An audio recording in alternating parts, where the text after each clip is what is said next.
Discuss ചെയ്യാൻ പോകുന്നത് accounting for group companies, group or holding companies. പിന്നെ ഒരു ഗ്രൂപ്പ് കമ്പനീസ് അവരുടെ കൺസോളിഡേറ്റഡ് ഫിനാൻഷ്യൽ സ്റ്റേറ്റ്മെന്റ് എങ്ങനെയാണ് പ്രിപ്പയർ ചെയ്യുന്നത് എന്നാണ് നമുക്ക് ഈ ചാപ്റ്ററിൽ നോക്കാനുള്ളത്. പ്രധാനമായിട്ടും ഗ്രൂപ്പ് കമ്പനീസിന്റെ കൺസോളിഡേറ്റഡ് ഫിനാൻഷ്യൽ സ്റ്റേറ്റ്മെന്റ് പ്രിപ്പറേഷൻ ആണ് നമുക്ക് ഈ ചാപ്റ്ററിൽ പഠിക്കാനുള്ളത്. അപ്പോൾ ആദ്യം നമുക്ക് അതിന്റെ ബേസിക്സ് ആയിട്ടുള്ള കുറച്ച് കൺസെപ്റ്റുകൾ മാത്രം ഡിസ്കസ് ചെയ്തിട്ട് നമുക്ക് നേരിട്ട് എങ്ങനെയാണ് കൺസോളിഡേറ്റഡ് ഫിനാൻഷ്യൽ സ്റ്റേറ്റ്മെന്റ് പ്രിപ്പയർ ചെയ്യാന്നുള്ളതിലേക്ക് കടക്കാം. ഓക്കെ, അപ്പോൾ എന്താണ് ഒരു ഗ്രൂപ്പ് കമ്പനീസ് എന്ന് പറഞ്ഞിട്ടുണ്ടെങ്കിൽ, എന്താണ് ഒരു ഗ്രൂപ്പ് എന്ന് പറഞ്ഞിട്ടുണ്ടെങ്കിൽ നമുക്കറിയാം, ഗ്രൂപ്പ് എന്ന് പറഞ്ഞിട്ടുണ്ടെങ്കിൽ ഒന്നിൽ കൂടുതൽ ആയിട്ടുള്ള എന്തോ ഒരു അസോസിയേഷനെ വിളിക്കുന്ന പേരാണ് ഒരു ഗ്രൂപ്പ് എന്ന് പറഞ്ഞിട്ടുണ്ടെങ്കിൽ. അപ്പോൾ ഗ്രൂപ്പ് കമ്പനീസ് എന്ന് പറഞ്ഞിട്ടുണ്ടെങ്കിൽ one company establish it's control over another company. ഒരു കമ്പനി മറ്റൊരു കമ്പനിയുടെ മുകളിൽ അതിന്റെ കൺട്രോൾ എസ്റ്റാബ്ലിഷ് ചെയ്ത് കഴിഞ്ഞിട്ടുണ്ടെങ്കിൽ അവിടെ ഒരു പാരന്റ് സബ്സിഡിയറി റിലേഷൻഷിപ്പ് ക്രിയേറ്റഡ് ആവും. ഓക്കെ, ഒറ്റൊരു കമ്പനിക്ക് മുകളിൽ കൺട്രോൾ എസ്റ്റാബ്ലിഷ് ചെയ്യുകയും അങ്ങനെ ഒരു കൺട്രോൾ എസ്റ്റാബ്ലിഷ് ചെയ്യുന്നതോടുകൂടി അവിടെ ഒരു പാരന്റ് സബ്സിഡിയറി റിലേഷൻഷിപ്പ് ഫോം ചെയ്യുകയും ആ പാരന്റ് സബ്സിഡിയറി റിലേഷൻഷിപ്പിനെയാണ് നമ്മൾ എന്ത് വിളിക്കുന്നത്, ഗ്രൂപ്പ് എന്ന് വിളിക്കുന്നത്. ഓക്കെ, ഒരു ഉദാഹരണത്തിന് എ എന്നൊരു കമ്പനിയാണ് ഇവിടെ പാരന്റ് കമ്പനി എന്ന് ഇരിക്കുക. A, B, C, D, E ഈ പറഞ്ഞിട്ടുള്ള ഇതൊക്കെ അതിന്റെ സബ്സിഡിയറി എന്ന് വിചാരിക്കുക. അപ്പോൾ ഈ ഒരു സർക്കിളിനെ വിളിക്കുന്ന പേരാണ് എന്ത്, ഗ്രൂപ്പ് എന്ന് വിളിക്കുന്നത്. അതായത് A group means therefore a group means a parent and its all subsidiaries. അത് ഒരു പാരന്റ് കമ്പനിയും അതിന്റെ എല്ലാ സബ്സിഡിയറിയും കൂടി ചേർന്നാണ് ഒരു ഗ്രൂപ്പ് എന്ന് പറയുന്നത്. Okay, when one company establish its control over another company, okay, which create a parent and subsidiary relationship. അതൊരു പാരന്റ് സബ്സിഡിയറി റിലേഷൻഷിപ്പ് അവിടെ ക്രിയേറ്റ് ചെയ്യുന്നു. ദെൻ ഏത് കമ്പനിയാണോ കൺട്രോൾ മറ്റൊരു കമ്പനിക്ക് മുകളിൽ ടേക്ക് ഓവർ ചെയ്യുന്നത്, മറ്റൊരു കമ്പനിയുടെ കൺട്രോൾ ടേക്ക് ഓവർ ചെയ്യുന്നത്, ആ കമ്പനിയെ നമുക്ക് പാരന്റ് കമ്പനി എന്നും, ദെൻ ഏത് കമ്പനിയാണോ കൺട്രോൾഡ് ആവുന്നത് ആ കമ്പനിയെ നമുക്ക് സബ്സിഡിയറി കമ്പനി എന്ന് വിളിക്കാം. ഓക്കെ, അപ്പൊ പാരന്റ് ആൻഡ് സബ്സിഡിയറി കൂടി ചേർന്നാണ് ഒരു ഗ്രൂപ്പ് എന്ന് പറയുന്നത്. therefore group means parent and all it's subsidiaries. ഇവിടെ എ എന്ന് പറയുന്നത് ഒരു പാരന്റ് കമ്പനിയും ബി, സി, ഡി, ഇ എന്ന് പറയുന്നത് അതിന്റെ സബ്സിഡിയറീസും, ഇതെല്ലാം ചേർന്നിട്ടുള്ള പാരന്റും സബ്സിഡിയറീസും എല്ലാം കൂടി ചേർന്നിട്ടുള്ളതിനെ നമുക്ക് എന്ത് വിളിക്കാം, ഒരു ഗ്രൂപ്പ് എന്ന് വിളിക്കാം.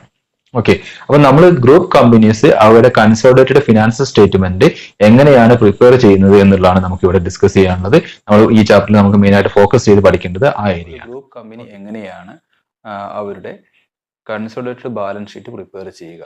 അപ്പോൾ അതിന് ഫോളോ ചെയ്യേണ്ടത് ഒരു 6-8 സ്റ്റെപ്സിലൂടെയാണ് ഞാൻ നിങ്ങൾക്കത് പറഞ്ഞു തരാൻ ഉദ്ദേശിക്കുന്നത്. അപ്പോൾ നമുക്ക് അതിലേക്ക് പോവാം. Okay,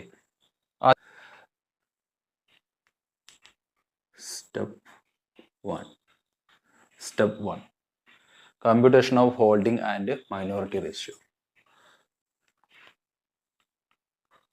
step 1 computation of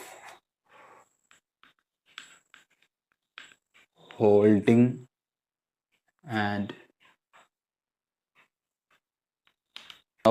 and minority ratio. ഇതാണ് സ്റ്റെപ്പ് 1 പറയുന്നത്. Holding and minority ratio compute ചെയ്യുക എന്നുള്ളതാണ്. അതായത് ഞാൻ പറഞ്ഞു, ഒരു പാരന്റ് കമ്പനിയും ദെൻ സബ്സിഡിയറി കമ്പനിയും ചേർന്നതാണ് ഒരു ഗ്രൂപ്പ് എന്ന് പറയുന്നത്. അപ്പോൾ നമുക്ക് പാരന്റ് കമ്പനിക്ക് സബ്സിഡിയറി കമ്പനിയിലുള്ള അവരുടെ ഹോൾഡിംഗ് എത്രയാണ് എന്നുള്ളതും, അതുപോലെ തന്നെ അവർക്ക് ആ കമ്പനിയിൽ ഹോൾഡ് ചെയ്യാൻ പറ്റാത്ത ഷെയർസ് എത്രയാണെന്നുള്ളതും, അത് തമ്മിലുള്ള ആ റേഷ്യോ ആണ് ഹോൾഡിംഗ് ആൻഡ് മൈനോറിറ്റി റേഷ്യോ എന്ന് പറയുന്നത്. ഫോർ എക്സാമ്പിൾ, എ എന്ന കമ്പനി ബി എന്ന കമ്പനിയുടെ ഷെയർ അക്വയർ ചെയ്യുന്നു. ഷെയർ അക്വയർ ചെയ്യുന്ന സമയത്ത് അവർ അക്വയർ ചെയ്യുന്നത് 70% ഷെയർ ആണ് എങ്കിൽ, ഓക്കെ, ബാക്കി 30% ഷെയർ ഔട്ട്സൈഡേഴ്സിന്റെ കയ്യിലാണ്. ഓക്കെ, അപ്പോൾ അവിടെ ഷെയർ അക്വയർ ചെയ്ത സമയത്ത് അവർ അക്വയർ ചെയ്തിട്ടുള്ള ആ 70% നമുക്ക് ഹോൾഡിംഗ് റേഷ്യോ എന്നും, ദെൻ ആ 30% മൈനോറിറ്റി റേഷ്യോ എന്നും നമുക്ക് വിളിക്കാം. ഹോൾഡിംഗ് റേഷ്യോ എന്നും മൈനോറിറ്റി റേഷ്യോ എന്നും വിളിക്കാം. അപ്പോൾ ഇതിന് നോൺ കൺട്രോളിങ് ഇൻട്രസ്റ്റ് എന്നും, ഇപ്പോൾ പുതിയ ടേം മൈനോറിറ്റി റേഷ്യോ എന്നുള്ള ടേമിന് പകരം നോൺ കൺട്രോളിങ് ഇൻട്രസ്റ്റ്, അതായത് ഹോൾഡിംഗ് കമ്പനിക്ക് സബ്സിഡിയറി കമ്പനിയിൽ കൺട്രോൾ ഇല്ലാത്ത ആ പോർഷനെ വിളിക്കുന്ന പേരാണ് നോൺ കൺട്രോളിങ് അല്ലെങ്കിൽ മൈനോറിറ്റി എന്ന് പറയുന്നത്. അപ്പോൾ നോൺ കൺട്രോളിങ് ഇൻട്രസ്റ്റ് അല്ലെങ്കിൽ മൈനോറിറ്റി റേഷ്യോ എന്നുള്ള ഇതിൽ, അല്ലെങ്കിൽ മൈനോറിറ്റി ഇൻട്രസ്റ്റ് എന്ന് നമുക്കതിനെ വിളിക്കാം. ഓക്കെ, അപ്പോൾ സ്റ്റെപ്പ് 1 നമ്മൾ കമ്പ്യൂട്ട് ചെയ്യേണ്ടത് holding and minority ratio identify ചെയ്യുക എന്നുള്ളതാണ്. Holding and minority ratio. Okay, അത് എന്തിനാന്ന് വെച്ചിട്ടുണ്ടെങ്കിൽ ക്യാപിറ്റൽ പ്രോഫിറ്റ് അതുപോലെ തന്നെ റവന്യൂ പ്രോഫിറ്റ് ഉണ്ട്, ഇതിന്റെ എല്ലാം ഡിസ്ട്രിബ്യൂഷന് നമുക്ക് ഈ റേഷ്യോ അനിവാര്യമാണ്. ഹോൾഡിംഗ് ആൻഡ് മൈനോറിറ്റി റേഷ്യോ അനിവാര്യമാണ്. അപ്പോൾ സ്റ്റെപ്പ് 1 നമ്മൾ ഐഡന്റിഫൈ ചെയ്യേണ്ടത് ഹോൾഡിംഗ് കമ്പനി ഈ സബ്സിഡറി കമ്പനിയുള്ള അവരുടെ ഹോൾഡിങ്സ് എത്രയാണ്, ദെൻ അതുപോലെ തന്നെ മൈനോറിറ്റിയുടെ ഹോൾഡിങ്സ് എത്രയാണെന്നുള്ളത് വെച്ചിട്ട് നമ്മൾ holding and minority ratio identify ചെയ്യുക എന്നുള്ളതാണ് സ്റ്റെപ്പ് 1 ചെയ്യേണ്ടത്. സ്റ്റെപ്പ് 1 ചെയ്യേണ്ടതാണ്. അപ്പോൾ എന്താണ് step 1? Computation of holding and minority ratio. It is based on how much shares acquired by the holding company. Holding company എത്ര ഷെയർ അക്യൂർ ചെയ്തു എന്നതിൻ്റെ അടിസ്ഥാനത്തിലാണ് നമ്മൾ ഹോൾഡിംഗ് ആൻഡ് മൈനോറിറ്റി റേഷ്യോ നമ്മൾ ഐഡന്റിഫൈ ചെയ്യുന്നത്. It is required for the distribution of capital or revenue profit and for distribution of capital and revenue profit and for the distribution of bonus share between holding company and minority shareholders. Holding company minority shareholders തമ്മിൽ holding കമ്പനിക്കും minority ഷെയർഹോൾഡേഴ്സിനും ഇടയിൽ capital പ്രോഫിറ്റും revenue profit അതുപോലെ തന്നെ bonus ഷെയർസിൻ്റെയൊക്കെ distribution നമുക്ക് നടത്തുവാൻ വേണ്ടിയിട്ട് ഈ ratio നമ്മൾ ഐഡന്റിഫൈ ചെയ്യേണ്ടത് ആവശ്യമാണ്. ഓക്കെ, ഇത് എന്തിൻ്റെ അടിസ്ഥാനത്തിലാണ് നമ്മൾ ഐഡന്റിഫൈ ചെയ്യുന്നത്? എത്രത്തോളം share, how much shares acquired by holding company. Holding company എത്രത്തോളം ഷെയർ അക്യൂർ ചെയ്തു എന്നതിൻ്റെ അടിസ്ഥാനത്തിലാണ് നമ്മൾ holding and minority ratio identify ചെയ്യുന്നത്. അപ്പോൾ first step 1 computation of. Okay, step 2 ascertaining capital profit and revenue profit. അപ്പോൾ എന്താണ് ക്യാപിറ്റൽ പ്രോഫിറ്റും എന്താണ് റവന്യൂ പ്രോഫിറ്റും ആദ്യം പഠിക്കണം. Okay, capital profit means any profit acquiring before the acquisition of a company. ഒരു കമ്പനി അക്വയർ ചെയ്യുന്നതിന് മുമ്പ് ആ കമ്പനി ഏൺ ചെയ്തിട്ടുള്ള പ്രോഫിറ്റിനെ വിളിക്കുന്ന പേരാണ് ക്യാപിറ്റൽ പ്രോഫിറ്റ്. റവന്യൂ പ്രോഫിറ്റ് അപ്പോൾ സ്വാഭാവികമായിട്ട് എന്താണ്? Any profit acquiring after the acquisition of a company. Okay, അപ്പോൾ റവന്യൂ പ്രോഫിറ്റും ക്യാപിറ്റൽ പ്രോഫിറ്റും അസർട്ടൈൻ ചെയ്യുക എന്നുള്ളതാണ് അടുത്തതായിട്ട് നമ്മൾ നോക്കുന്നത്. അപ്പോൾ ഇതിന് നമുക്ക് വേണ്ടത് അക്വിസിഷൻ ഡേറ്റ് ആണ്. അപ്പോൾ റവന്യൂ പ്രോഫിറ്റ് ആണോ ക്യാപിറ്റൽ പ്രോഫിറ്റ് ആണോ എന്ന് തീരുമാനിക്കണമെങ്കിൽ നമുക്ക് ആദ്യം അറിയേണ്ടത് അക്വിസിഷൻ ഡേറ്റ് ആണ്. കാരണം എന്താണ്? ക്യാപിറ്റൽ പ്രോഫിറ്റ് എന്ന് പറഞ്ഞിട്ടുണ്ടെങ്കിൽ എന്താണ്? Profit earned before the acquisition of company. Company acquire ചെയ്യുന്നതിന് മുമ്പ് ആ കമ്പനി ഏൺ ചെയ്തിട്ടുള്ള പ്രോഫിറ്റ് ആണ് എന്ത്? ക്യാപിറ്റൽ പ്രോഫിറ്റ് എന്ന് പറയുന്നത്. അതുകൊണ്ട് തന്നെ നമുക്ക് ആദ്യം അറിഞ്ഞിരിക്കേണ്ടത് അക്വിസിഷൻ ഡേറ്റ് ആണ്. അക്വിസിഷൻ ഡേറ്റിന് മുമ്പുള്ള പ്രോഫിറ്റ് നമുക്ക് എന്ത് വിളിക്കാം? ക്യാപിറ്റൽ പ്രോഫിറ്റ് എന്നും അക്വിസിഷൻ ഡേറ്റിന് ശേഷമുള്ള പ്രോഫിറ്റ് നമുക്ക് എന്ത് വിളിക്കാം? റവന്യൂ പ്രോഫിറ്റ് എന്നും വിളിക്കാം. Okay, acquisition date. Acquisition date ആണ് നമ്മളിവിടെ ആദ്യം എന്ത് ചെയ്യേണ്ടത്? ഐഡന്റിഫൈ ചെയ്യേണ്ടത് acquisition date. Okay, acquisition date നമുക്കറിയാം. Balance sheet opening date, closing date. Okay, അപ്പോൾ ഞാൻ പറഞ്ഞു നമുക്ക് ക്യാപിറ്റൽ പ്രോഫിറ്റ് അല്ലെങ്കിൽ റവന്യൂ പ്രോഫിറ്റ് ആണോ എന്ന് തീരുമാനിക്കാൻ നമുക്ക് അറിഞ്ഞിരിക്കേണ്ട ഡാറ്റ അല്ലെങ്കിൽ അറിഞ്ഞിരിക്കേണ്ടത് അക്വിസിഷൻ ഡേറ്റ് ആണ്. അപ്പോൾ അക്വിസിഷൻ ഡേറ്റ് ഇൻബിറ്റ്വീൻ ആണ്, ഒരു വർഷത്തിൻ്റെ ഇൻബിറ്റ്വീൻ ആണ് അക്വിസിഷൻ ഡേറ്റ് വരുന്നതെങ്കിൽ, ഫോർ എക്സാമ്പിൾ അക്വിസിഷൻ ഡേറ്റ് വരുന്നത് ഒരു ജൂണിലാണെന്ന് വിചാരിക്കുക. ജൂൺ ഫസ്റ്റ് ആണ് അക്വിസിഷൻ ഡേറ്റ് എന്ന് വിചാരിക്കുക. ഓക്കെ, ഓപ്പണിംഗ് ഡേറ്റ് നമുക്കറിയാം എന്താണ്? ഏപ്രിൽ 1 ആണല്ലോ ഓപ്പണിംഗ് ഡേറ്റ് വരിക. അതുപോലെ തന്നെ ക്ലോസിംഗ് ഡേറ്റ് വരുന്നത് മാർച്ച് 31. ഓക്കെ, അപ്പോൾ ഇവിടെ ഈ ഒരു എക്സാമ്പിളിൽ ഇവിടെ ആ കമ്പനി പാരന്റ് കമ്പനി സബ്സിഡറി കമ്പനിയെ അക്വയർ ചെയ്യുന്ന ഡേറ്റ് ജൂൺ 1 ആണെന്ന് വിചാരിക്കുക. അതായത് ഇയറിൻ്റെ ഇൻ ബിറ്റ്വീൻ ഉള്ള ഒരു ഡേറ്റിലാണ് എന്ത് ചെയ്തത്? ആ company parent company subsidiary company എന്ത് ചെയ്ത് അക്വയർ ചെയ്തിട്ടുള്ളത്. ഓക്കെ, അപ്പോൾ അങ്ങനെയുള്ള ഒരു കേസിൽ ക്യാപിറ്റൽ പ്രോഫിറ്റ് എന്തായിരിക്കും? അങ്ങനെയുള്ള കേസിൽ ക്യാപിറ്റൽ പ്രോഫിറ്റ് എന്ന് പറഞ്ഞിട്ടുണ്ടെങ്കിൽ ഏതായിരിക്കും? അതായത് ഓപ്പണിംഗ് ഡേറ്റ് മുതൽ അക്വിസിഷൻ ഡേറ്റ് വരെയുള്ള സമയത്ത്, ഓപ്പണിംഗ് ഡേറ്റ് മുതൽ അക്വിസിഷൻ ഡേറ്റ് വരെയുള്ള ഈ സമയം, അതായത് ഏപ്രിൽ ഏതാണ് date? April 1 to June, April 1 മുതൽ ജൂൺ ഇതുവരെ 1 വരെയുള്ള ആ സമയത്ത് ആ കമ്പനി ഏൺ ചെയ്തിട്ടുള്ള പ്രോഫിറ്റ് ആണെന്ത്? ആ കമ്പനി ഏൺ ചെയ്തിട്ടുള്ള പ്രോഫിറ്റിനെയാണ് നമ്മൾ എന്ത് വിളിക്കുന്നത്? ക്യാപിറ്റൽ പ്രോഫിറ്റ് എന്ന് വിളിക്കുന്നത്. ഓക്കെ, അപ്പോൾ ഇൻ ബിറ്റ്വീൻ ഡേറ്റിൽ വരുന്ന സമയത്ത് അക്വിസിഷൻ ഡേറ്റ് നോക്കുക. ഓപ്പണിംഗ് ഡേറ്റ് മുതൽ അക്വിസിഷൻ ഡേറ്റ് വരെ ആ കമ്പനി ഏൺ ചെയ്തിട്ടുള്ള ആ പ്രോഫിറ്റിനെ നമുക്ക് എന്ത് വിളിക്കാം? ക്യാപിറ്റൽ പ്രോഫിറ്റ് എന്ന് വിളിക്കാം.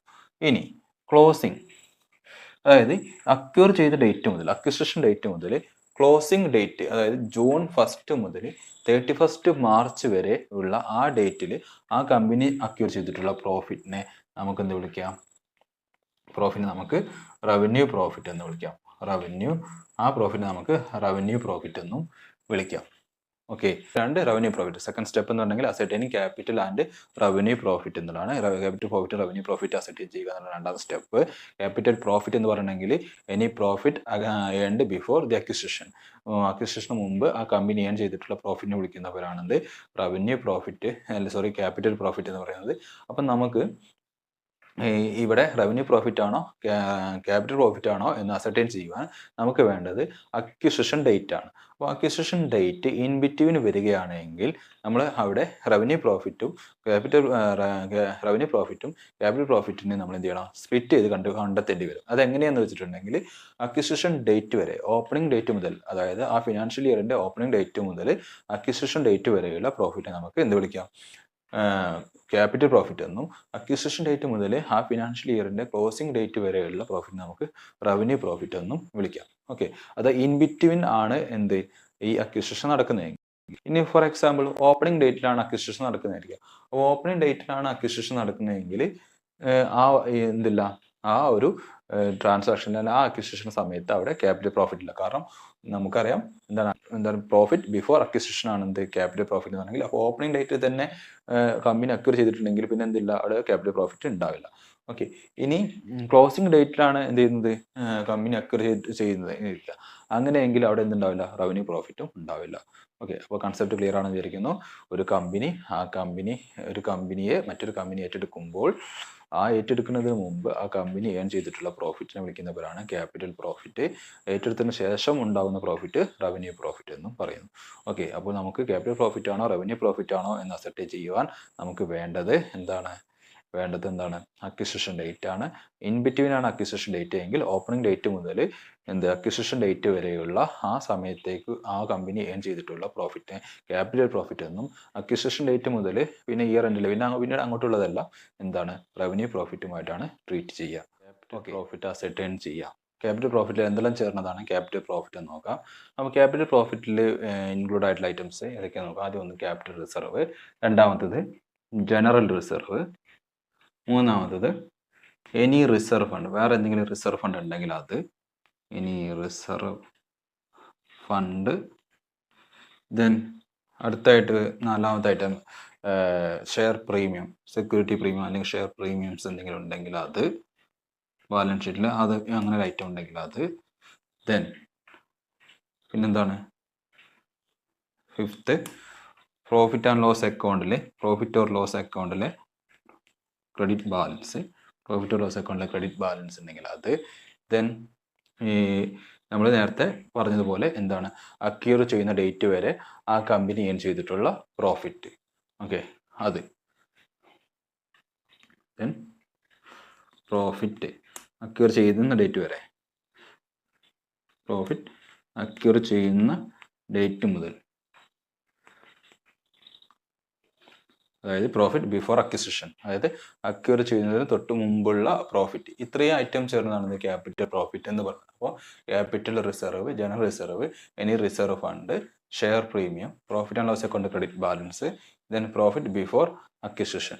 ഓക്കെ, ബാലൻസ് ഷീറ്റിൽ ഇത്രയും ഐറ്റംസ് ഉണ്ട് എന്നിരിക്കുക, അതായത് ബാലൻസ് തുടങ്ങിയ ഐറ്റംസ്. അപ്പോൾ ഒന്നുകൂടി പറയാം, capital reserve, general reserve, any reserve fund, share premium, profit and loss account credit balance, profit till to the acquisition date വരെയുള്ള profit acquired till to the acquisition date വരെയുള്ള acquire ചെയ്തിട്ടുള്ള profit. Okay, less ഇതിൽ നിന്ന് നമുക്ക് എന്ത് ചെയ്യണം, ഏതാനും കുറച്ച് items. Less bonus share issued from capital പ്രോഫിറ്റിൽ നിന്ന് എന്തെങ്കിലും ബോണസ് ഷെയർ ഇഷ്യൂ നടത്തിയിട്ടുണ്ടെങ്കിൽ അത്. Then issued from capital profit if any, information available from അഡ്ജസ്റ്റ്മെന്റിൽ അതിന് പറ്റി എന്തെങ്കിലും ഇൻഫർമേഷൻ അവൈലബിൾ ആണ് എങ്കിൽ നമ്മൾ എന്ത് ചെയ്യണം, അത് ലെസ് ചെയ്യണം. അതുപോലെ തന്നെ പിന്നെ ലെസ് ചെയ്യേണ്ട ഒരു ഐറ്റം ആണെന്ത്, if you find out dividend declared out of capital profit നിന്ന് ഡിവിഡൻഡ് ഡിക്ലെയർ ചെയ്തതായിട്ട് നിങ്ങൾ എന്തെങ്കിലും ഐഡന്റിഫൈ ചെയ്യുകയാണ്, ക്വസ്റ്റിൽ കാണുകയാണെങ്കിൽ അത് എന്ത് ചെയ്യണം, ലെസ് ചെയ്യണം. Okay, profit on revaluation of asset and liabilities on the date of purchase, അതായത് അസറ്റ് കമ്പനി പർച്ചേസ് ചെയ്യുന്ന സമയത്ത് അസറ്റിൻ്റെയോ അല്ലെങ്കിൽ ലയബിലിറ്റിയുടെയോ റീവാലുവേഷൻ സമയത്ത് പ്രോഫിറ്റ് ഉണ്ടാവുകയാണെന്ന് വിചാരിക്കുക. അങ്ങനെ ഒരു പ്രോഫിറ്റ് റീവാലുവേഷൻ പ്രോഫിറ്റ് ഉണ്ടെന്ന് ക്വസ്റ്റിൽ പറയുകയാണ്. ആ പറയുന്നുണ്ടെങ്കിൽ ആ പ്രോഫിറ്റിന് എന്ത് ചെയ്യണം, നമ്മൾ ആഡ് ചെയ്യണം. ഓക്കെ. അതുപോലെ തന്നെ എന്താണ് എനി ലോസ്, എന്തെങ്കിലും ലോസ് ആണ് സംഭവിക്കുന്നതായിരിക്കും, എന്ത് ചെയ്യണം, സിംപ്ലി ഡിഡക്റ്റ്, അത് എന്ത് ചെയ്യുക, ഡിഡക്റ്റ് ചെയ്യുക, ലെസ് ചെയ്യാണ് വേണ്ടത്. ഓക്കെ. അപ്പോൾ നമുക്ക് ഈ ഇത്രയും അഡ്ജസ്റ്റ്മെൻറ്റ് ചെയ്ത് കഴിഞ്ഞാൽ നമുക്ക് എന്ത് കിട്ടും, ക്യാപിറ്റൽ പ്രോഫിറ്റ് കിട്ടും. ഓക്കെ. അപ്പോൾ ഈ പറഞ്ഞ ഐറ്റംസ് ഏതൊക്കെ, ക്യാപിറ്റൽ റിസർവ്, ജനറൽ റിസർവ്, ഇനി reserve fund, share premium, profit and loss of credit balance, then profit till to the date of acquisition, then certain adjustments like any bonus share issued out of capital profit or any dividend declared out of capital profit, etc., required to be deducted. And if there is any revaluation profit of asset and liabilities on the date of purchase, it should be required to added. അതിന് add ചെയ്യുകയും വേണം. Okay. ഇനി അഥവാ അതുപോലെ തന്നെ എന്താണ്, revaluation സമയത്ത് എന്തെങ്കിലും ലോസ് ഉണ്ടാകുന്നതായിരിക്കുക, എന്ത് ചെയ്യണം, അത് ഡിഡക്റ്റ് ചെയ്യും വേണം. അങ്ങനെ ഈ അഡ്ജസ്റ്റ്മെൻറ്റുകളൊക്കെ നടത്തി കഴിഞ്ഞാൽ നമുക്ക് എന്ത് കിട്ടും, കമ്പനിയുടെ ക്യാപിറ്റൽ പ്രോഫിറ്റ് കിട്ടും. ഓക്കെ. Capital profit. അതായത് സ്റ്റെപ്പ് 3. സ്റ്റെപ്പ് 3യിൽ നമ്മൾ നോക്കുന്നത് റവന്യൂ പ്രോഫിറ്റിൻ്റെ computation. Step 3 computation of revenue profit. Step 3.